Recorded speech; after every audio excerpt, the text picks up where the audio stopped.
Ben Shapiro is widely considered one of the most important quote-unquote conservative thinkers in America today. He is adored by the old guard National Review conservatives who did so well in the latter half of the 20th century, and is even talked about as a potential future presidential candidate.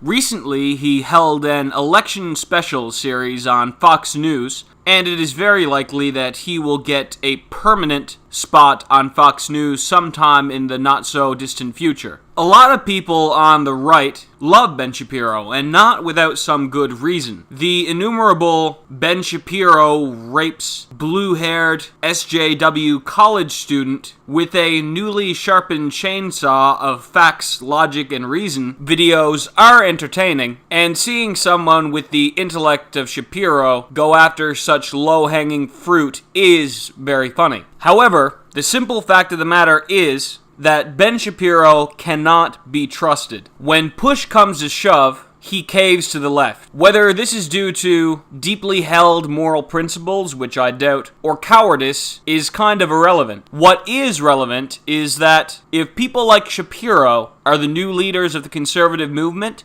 we are fucked. I'm going to give you 3 examples to back up this claim. You could find many more, but I believe that these examples are sufficient to show that Ben Shapiro is not to be trusted. During the Republican primaries, there was a supposed incident at a Donald Trump event in which Corey Lewandowski, then manager of the Trump campaign, assaulted a reporter. There's video of this incident, it's linked in the description below, and suffice it to say that nothing happened. The incident was manufactured by the mainstream media in order to derail Trump's campaign. Corey Lewandowski did not assault anybody. And even disregarding video evidence, wouldn't it be the most absurd, unthinkable thing in the world for a campaign manager for a presidential candidate to assault a reporter in public, on camera? Doesn't that strike you as wildly implausible and unrealistic, even if you haven't seen the video evidence that proves that the mainstream media was lying? When Breitbart defended Lewandowski from these ridiculous claims, the supposed paragon of virtue and principle, Ben Shapiro, stabbed Breitbart in the back, resigned, and denounced the Donald Trump campaign. This Harvard Law School graduate, who unquestionably could see that the claims from the mainstream media were bullshit, nevertheless used this bullshit in order to inflict maximum damage on one of the most popular, most principled conservative websites around, and, in violation of the Buckley Rule, attempted to inflict maximum damage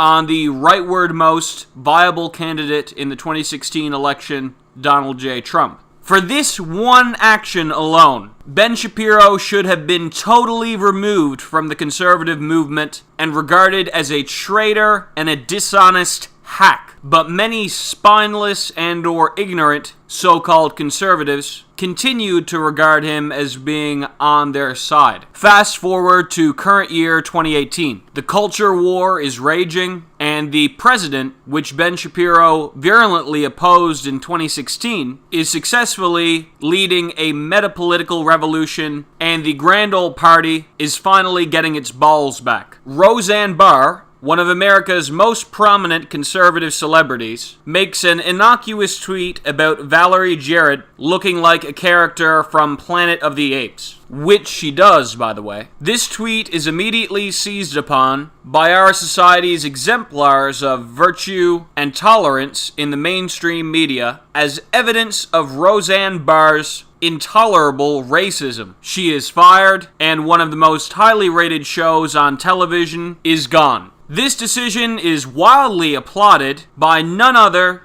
than our good friend Benjamin Shapiro. Once again, the so-called leader of the new youthful conservative movement bows to the whims of hucksters, degenerates, and idiots on the quote-unquote left. Not long after, the Sarah Zhang scandal erupts. Sarah Zhang, as I'm sure many of you, if not most of you, remember, made extremely, openly inarguably racist tweets directed against white people. Tweets which, if directed towards virtually any other group, would immediately exclude you from polite society. Sarah Zhang, of course, is the tech editor for the paper of record, the New York Times. After the horrific decision by the New York Times to keep Sarah Zhang on as tech editor, our good pal, the principled conservative Ben Shapiro, applauded the New York Times for not giving in to the mob. So, just to recap, a conservative makes a tweet which isn't racist, gets fired for it, and Ben Shapiro approves. A hardcore leftist racist makes blatantly racist tweets, and she is defended by Ben Shapiro. This isn't principled conservatism. This is the height of hypocrisy and dishonesty. Finally, imagine what the situation in America and the world would be like right now